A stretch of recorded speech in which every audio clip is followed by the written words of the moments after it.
On this episode of Putting Possibility into Practice, we're once again updating our listeners to the happenings out of Washington, D.C. and how they are impacting your medical practices. What's gone on since the last time we talked to David Heller, Corporate Counsel of Regulatory Affairs for Greenway Health. What's currently going on and what do folks need to look forward to or maybe not look forward to as we turn the calendar year into 2019. This is Putting Possibility into Practice, and it starts right now.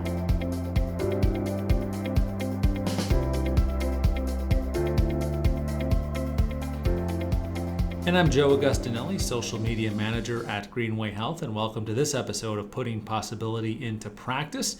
And this week we are joined by David Heller, a frequent guest here on the podcast. David is the Corporate Counsel for Regulatory Affairs here at Greenway Health. And aside from this time of year in Washington, D.C., it's the end of the year. It's crazy all around, but a lot going on in your world, correct? Yes. Lots of activity right now, actually. So we're coming to kind of the close of the regulatory calendar. Although influencing that, I think the biggest news is legislative right now for us, even in the regulatory world. So they just passed the opioids package that was signed into law by President Trump yesterday. And there are a lot of pieces in there that we're looking at and that we recommend that providers look at too, that I think are really going to be standout provisions. First, behavioral health providers are now being incented to acquire EHRs. This, I think, is a standout provision because when the Meaningful Use program was launched and the EHR incentive program were launched, behavioral health was left out of it. And so they've lagged in their adoption rates compared to the ambulatory and acute spaces. And as the nation moves into trying to confront different crises such as addiction and to prescription drugs and opioids, or even managing long-term chronic conditions, behavioral health becomes an increasingly important part of that. And giving them data and allowing them to codify and share it in the same way the rest of the sector is, I think, is really a step in a positive direction. So interesting to see what's going to happen in that market and what kind of products will, help fill that market. Other areas that we think are pieces to call out. So PDMP, prescription drug monitoring programs, there's a couple provisions in there. It definitely encourages new mandates for querying PDMPs. And additionally, there's language in there that tries to encourage sharing between programs. That said, this remains an area that's kind of fraught with danger because the technology is still somewhat disparate and the interoperability between those systems isn't entirely there. And that's in part because the legal frameworks are patchwork too. So you have state level privacy and sharing laws that interfere as well. One thing got left out of the act, which was the Overdose Prevention and Patient Safety Act. And this would have taken the 42 CFR disclosure pieces, which really govern how we share substance disorder documentation, and that has to be done through patient consent rather than the treatment operations and payment mechanism by HIPAA. This act was going to try to align the sharing of that data with HIPAA to make it easier to share data between behavioral health providers who might be working with addicts. Today, that can carry criminal charges if you do it without consent. And they're again going to introduce this treatment payment operations piece to it. A whole lot of folks really advocated for it, but that did not go through. However, that is still sitting as a standalone bill inside of the Senate, and definitely a piece to pay attention to. And as an EHR vendor, we watch stuff like that because it impacts our system design. And when we want certain documents going out of our systems and how they go out. But I think for providers, super important to look at because it'll affect consent workflows if it's ever passed. The other piece here to really look at is telemedicine is going to expand. This creates a lot of authority for CMS to lift geographic restrictions, particularly with respect to using telemedicine to deliver treatment to addicts. So lots of interesting stuff in that bill that will have regulatory implications in the form of PDMP, in the form of telemedicine and billing and that whatnot. I think the other area where I'm really watching is, I'm waiting for the physician fee schedule to finalize, so that way we know what's going to happen with the merit-based incentive payment system. We really want to know what's going to happen in 2019. I suspect it's going to finalize very much along the same lines that the inpatient side did with the promoting interoperability program.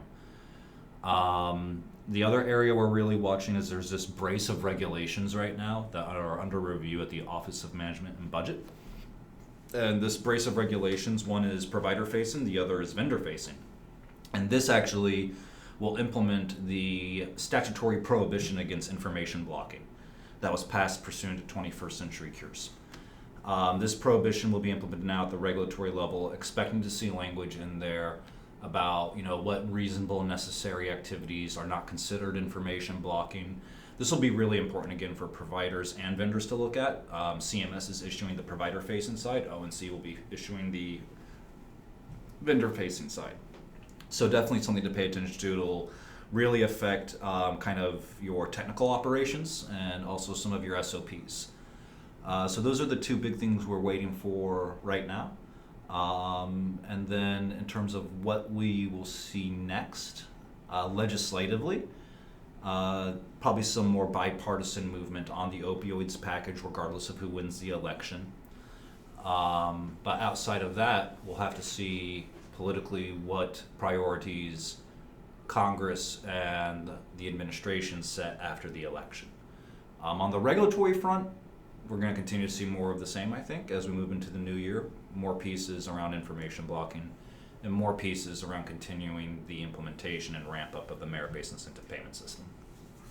And we talked a little bit about at the beginning there about the opioid crisis, and it's a crisis that's been going on for some time now. And as a matter of fact, just about a year ago, we worked on some content with New Era Medicine, and I invite our listeners, if you have not yet seen the impacts of that video and case study, to visit our website at www.greenwayhealth.com or our YouTube channel, where you can see the full case study video. So as 2018 wraps up and into 19, certain things providers need to be doing right now to be out in front of federally mandated changes that may come in 2019? Yeah, I mean, I think the biggest thing is to, if you're in the ambulatory space, pay very close attention to what is finalized in the physician fee schedule. There was a lot of stuff in there. A lot of stuff around evaluation and management coding, which could be really impactful. The standard MIPS stuff is in there as well. But that is a fee schedule I would pay very, very close attention to. In terms of practice readiness, right, review what's already been proposed, and I would think through, operationally, where are my gaps? I think right now, the biggest things to try to understand as they were proposed were the E&M changes and the MIPS changes that they proposed. I would think of E&M, keep in mind there's a higher risk there that those policies don't get finalized, I think.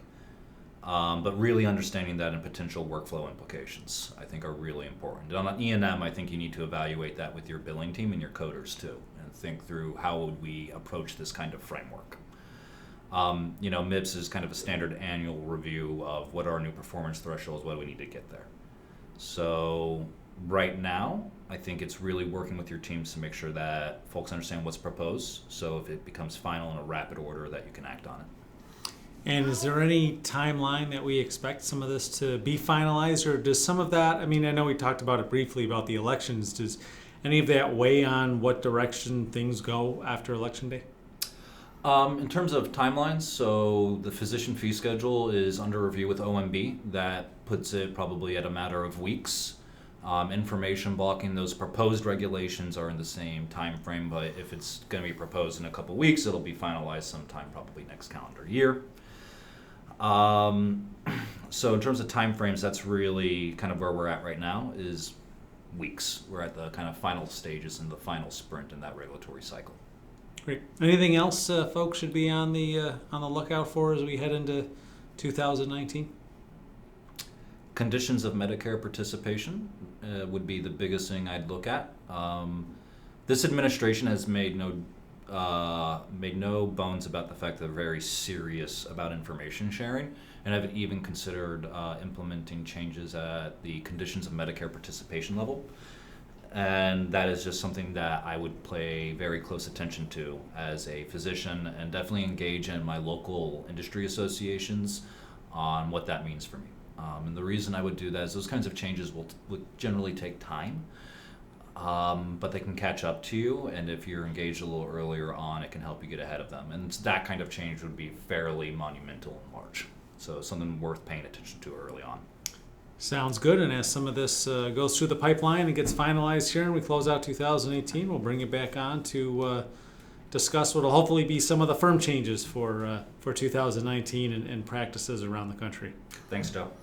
And I thank David Heller, the Corporate Counsel of Regulatory Affairs, for joining me on this episode of Putting Possibility into Practice. For more information on the products and services that Greenway Health provides medical practices across the country, I invite you to visit our website at www.greenwayhealth.com. And if you enjoyed this episode of our podcast, and we hope you did, I invite you to subscribe on your platform of choice. And there's a lot of choices you have now. We are on Libsyn, SoundCloud, Apple iTunes, Google Play Music, TuneIn, Stitcher, and Spotify. And look for more platforms coming soon. Once again, I'm Joe Augustinelli, Social Media Manager at Greenway Health, and this has been another episode of our podcast, Putting Possibility into Practice. Thanks for listening.